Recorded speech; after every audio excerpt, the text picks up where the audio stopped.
Michael Brown probably wishes he had that same type of bipartisan support when he was dealing with a certain hurricane. You might recall Katrina back in 2005, the former FEMA director, Michael Brown, with us now. Michael, good to see you. Good to see you, Neil. You know, I remember you saying at the time a lot of people were fingering you for everything that went wrong. It really wasn't fair or right at that time. There was basic lack of communication, and there was no coordination between the Democratic governor, Republican president, and the mayor. And I remember it was a mess. But that does not early some people on. Some people still, and you know, Neil, some people still say that too, which is funny. No, they do. And I know that was a sort of a bum rap in history there. But leaving that aside, Michael, you said then, and I've talked to you then, as time went on in other crises, that everyone has to be on the same page, and they weren't. Right. Sometimes political infighting, leaves people caught in the middle, like yourself. How do you avoid that? What do you think is happening here that looks like they are avoiding that so far? Well, I think they learned the lessons from Katrina. So this Hurricane Ian is almost, I would guess, 18 years to the date, the same time as Hurricane Charlie, went up almost exactly the same path. And it was a Category 4 storm also. And I think what happened between 2004 and 2005 is 2004 was an election year. 2005, President Bush had won re-election by that time. And so now the claws were out for Bush and anybody that represented Bush or, was with the president. And I think right now, even though we're getting close to the midterms, we're not close to a presidential election year. And so I think that's caused people to focus on what really needs to be done. And I think one of the things that does need to be done that I haven't seen a lot of, I think you're an exception, is I think the media has really been hyping this quite a bit. And what they need to do is, I think, speak directly and calmly and straightforward to the people that are in the path of these storms about what to expect, what you should do, where you should go. And I think if we lowered the temperature a little bit and a little bit of the hyperbole and just told people the facts about what can happen and what you should do, I think that people are getting wiser about listening to things. And I think government's getting a little bit wiser about, you know what, this is going to cost us in the long run if we don't cooperate now.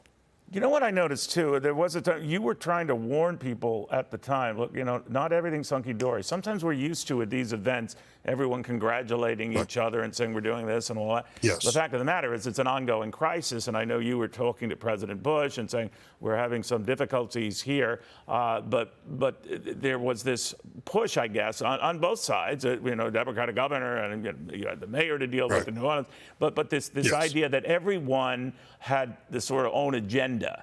And you were kind of monkey in the middle, so to speak. And I wonder how we avoid that in the future. It looks like since that experience, some of your warnings and some that you wrote about it and addressed have been addressed. But invariably, if something goes wrong on the part of any one person here, that'll come out, and that will be pounded. And if it seems like a rescue is compromised or money getting to relief is delayed, then the knives, I suspect, will come out. I hope not, but I have seen that.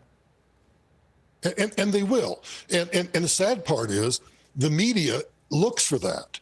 And other politicians look for that. So everybody, even though, right now everybody's, hugging each other and they're talking about the great leadership, which is great because I think that's what I actually am observing. This is by its very nature a disaster. And so in a disaster, by its very nature, things go wrong.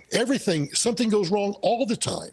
And if it happens to occur in front of a national camera or even a local camera, that gets amplified all over the country. And then suddenly the claws come out and everybody's fighting against each other. So I think it's a responsibility on government officials. It's a responsibility of citizens. It's a responsibility of the media to understand that what we're dealing with is a natural disaster. They happen. They're always going to happen. They'll happen to us in the future. And so let's figure out a way from, and I think we're seeing it now, is let's just come together and try to fix this and realize this is what it is. Everyone remembers, I'm sure you're sick of it, it's probably indelibly imprinted in your skull right now, that moment with President Bush. Heck of a job, Brownie. Know where you're going. And right. I know in retrospect, I'm excited that you were trying to warn him about problems and all of that. And so you became the poster child for, well, it's not a heck of a job. And advising FEMA now and other authorities now, how do you bluntly tell a commander-in-chief or the governor or the mayor that there are problems, that there are things, unforeseen developments that you can't appreciate or understand the magnitude of that? The levees come to mind in New Orleans. Right. And people didn't appreciate how big a deal that was until sometime later. But how do you convey that, especially when everything's running live on national TV?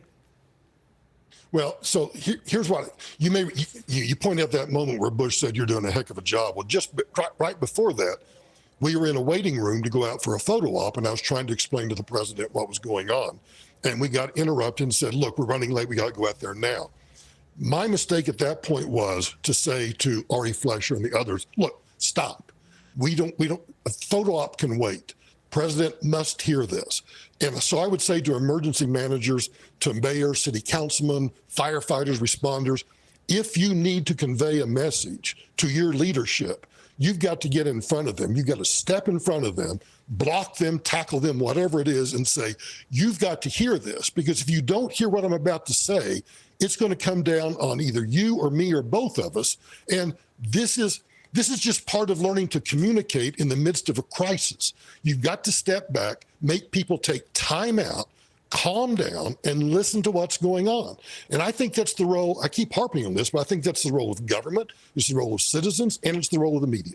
I wonder, too, Floridians certainly are used to hurricanes. They've had them, but it's been a number of years. I think 2018 was the last big one. As you know, Michael, a lot of people have moved to Florida since, millions who have no experience with this sort of thing. We're told a good many did not evacuate when they were told to evacuate. I guess you can't force that issue, but we're getting more and more indications that many did not heed that. I don't know, leading up to Katrina, whether those kind of warnings went out on the part of local authorities. I do remember that it skipped over Florida at the time and then was so devastating going in to New Orleans and what have you. But you can only make people do so much, right? Well, you can, and I think there are a couple of things again that we ought to consider. One, there are new people that move in. Everybody wants to move to the free state of Florida, right? And I get that, but when you move somewhere, you look out my window. I'm close to a national forest. I understand the risk here. Wildfires. You live in Florida, you need to understand the risk. Hurricanes and tornadoes. You live in Mississippi, you live along the Mississippi Delta, flooding. You live in California, earthquakes. We just have to understand that we live in a natural world where there are natural disasters. We can't do anything about them except mitigate against them. Learn that this hurricane, for example, we're going to start hearing stories about the billions of dollars it's going to cost. That's not because the hurricane was stronger. It's because there's more infrastructure, hotels, condos, resorts, bridges, highways, houses, apartment complexes, everything. So naturally, when a storm hits, whether it's a category 3, 4, or 5, it's going to cause damage. And the more infrastructure you have, the more cost there's going to be for that. I just want Americans to get more realistic about natural disasters. They're going to occur, regardless of what you want to think about climate change or anything else. They're always going to occur. What we need to learn to do as human beings is how to mitigate against those natural disasters. But we don't, right? We don't. I mean, No. and it's better. To your point, Neil, it's a lot better than it was, right? Yeah, it's a lot better, but here you and I are. You and I have talked about this now for 17 years or longer, and we're saying exactly the same thing that we said 17 years ago. So what do you think happens? Well, I think that eventually, eventually we'll come to some grips to understand that these things happen, and we're all just human beings. And if I don't understand the power of rushing water and how powerful that is, we think water, it's something we take a shower with. It's soft and it feels good. Water is one of the most powerful and destructive forces on earth. We just need to educate people about those things. And I think the media plays a role in that. And I think local government plays a huge role in it. And I quite frankly think that our education system plays a role in that. If we better understand the carbon-based lives that we live are things are bad are going to happen, I think the better off we'll eventually be. I have hope that we'll eventually learn that. And I think we've learned a lot since then. We started this conversation out with, we see some really good cooperation among the leaders in Florida right now. Let's see if that stays true in Georgia, South Carolina, North Carolina, as the flash floods hit that part of the country. But I think what we're seeing is something that people have learned from Katrina. Don't go around arguing with each other. Make it work. I think we have learned a lot from that experience. And so far here, what's going on in Florida, and to your point, Michael, to see if it extends to South Carolina, North Carolina, as now it targets, or Ian targets, maybe as a Category 1 hurricane again as soon as tomorrow. We'll see if that continues. But because of the experiences, of course, we dealt with and you were dealing with at the time, there are signs that people are trying to heed those warnings and reminders. Michael Brown, thank you very, very much. Good seeing you again.